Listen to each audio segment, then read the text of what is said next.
Relationship between employers and employees is changing significantly, of course, but hiring and HR practices might not have caught up just yet. People expect transparency, of course. They expect more accountability and more trust from the employer.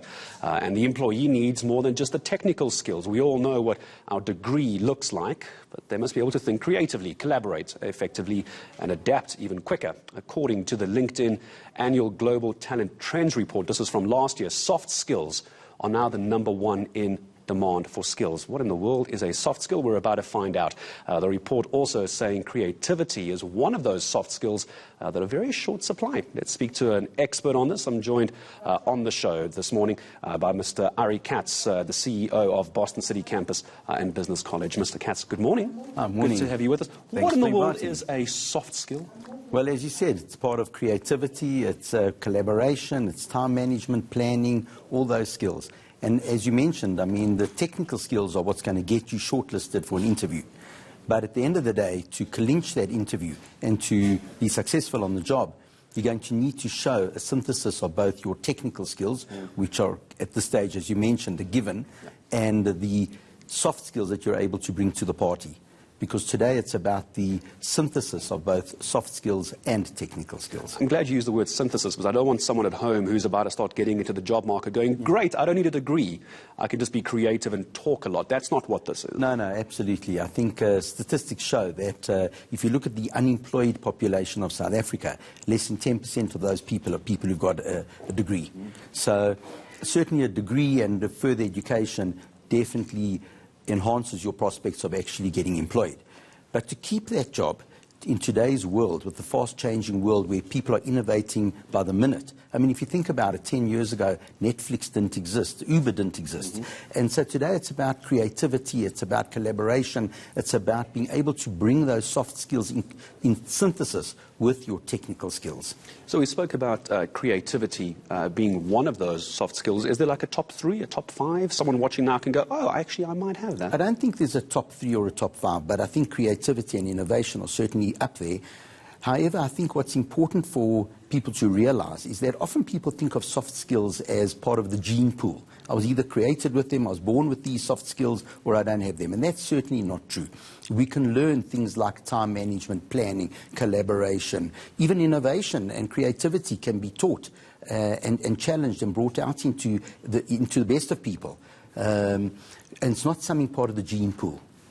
And I imagine in today's modern world where we're not all just sitting in offices talking to each other, there's intercontinental businesses, there's cross-country businesses. You need to be able to adapt and react quickly with people who are perhaps outside of your safe space in your office. Correct. So part of that soft skills is actually understanding different cultures and how different cultures communicate and how different cultures actually interact, so that one is not offensive, or in fact one understands how to collaborate and communicate with people across the continent who have different cultures possibly.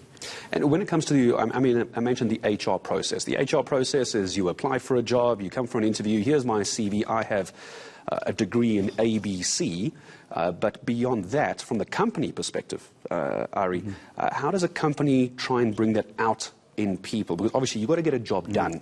And you can't allow the soft skills, respectfully, to get in the way of what you need to do technically. But today a lot of work is teamwork and collaboration. And so what's become quite commonplace in the interview, instead of being the traditional old interview where I sit across the table and ask you a couple of questions, today there's a lot more probing in terms of demonstration. Show us a portfolio of evidence. Show us what you're actually capable of. In other words, put your money where your mouth is, both in terms of the technical skills that your piece of paper says that you've got, as well as your ability to bring that in with the soft skills in form of possibly planning or collaboration or presentation skills or setting goals. So there are many aspects to that. And what's really important is that, particularly for students, that they start developing those soft skills throughout their studies and throughout their career. And actually they start collating information and evidence to be able to put that into a portfolio of evidence, that when you pitch for the job, it's not only saying, here's my degree that's been awarded by the university or the college, etc., but actually here I'm able to demonstrate a whole series of skills within my portfolio of evidence which show that I can take those soft skills to the next level. Well, we're doing an interview. Did you bring a portfolio?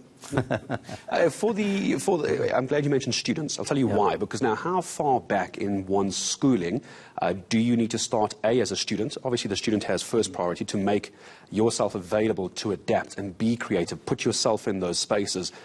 In those younger years of education, is South African schools, education facilities, trying to bring that out of children? Or is it like, this is the syllabus, I've got to get it done this week, because you've got an exam next week? So I think, unfortunately, that our schooling system hasn't adapted quickly enough towards that. So one of the critical skills that they should be bringing into the school's curricula is critical thinking, ability to challenge the system, to challenge what's being taught by the teacher. Because quite frankly, today, if it's just about information, well, as I always say, between Google and my wife, I can find out anything. Your wife's normally more right than Google. So, but it's really more about being able to challenge what's being told to you and think of an alternative way of actually presenting the same information, or alternative way of actually solving the problem. So what we should be teaching both learners at school as well as university and curricula need to be curated such that learners are encouraged to challenge and present alternatives to what's actually being put in front of them, and alternative solutions, alternative ways of presenting it, and they shouldn't be discouraged to challenge the system. And that's going to challenge the teachers, though, Absolutely. as well, because it's quite difficult, I think, to stand in a class of 30, 40 students sometimes, and every single teenager has an opinion about something. They've got to, as a teacher, as an educator, they've got to find some system that allows for that, but you can't go completely off track, can you? Correct, but at the same time allowing those learners to debate between themselves, which in itself is a skill.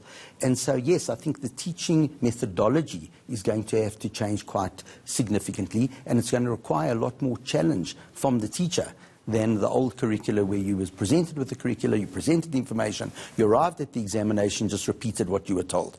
This is a whole different mindset. There are multiple answers to the same question.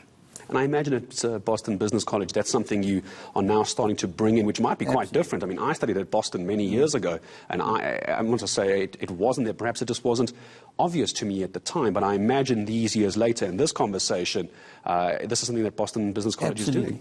So all our curricula, which is quite interesting that you mentioned that, because lately we've recurriculated all the curriculum to build into it not only the 4IR skills, but also the soft skills to show that. And then you have to do what we call workplace integrated learning, where you produce a portfolio where you show that you can actually, in the real world, demonstrate your technical competencies combined with your soft skills competencies. Mr. Katz, thank you so much for coming in to speak to me this morning. Always a pleasure speaking to you. Dr. Ari Katz, CEO of Boston City Campus and Business College, joining us here on ENCA.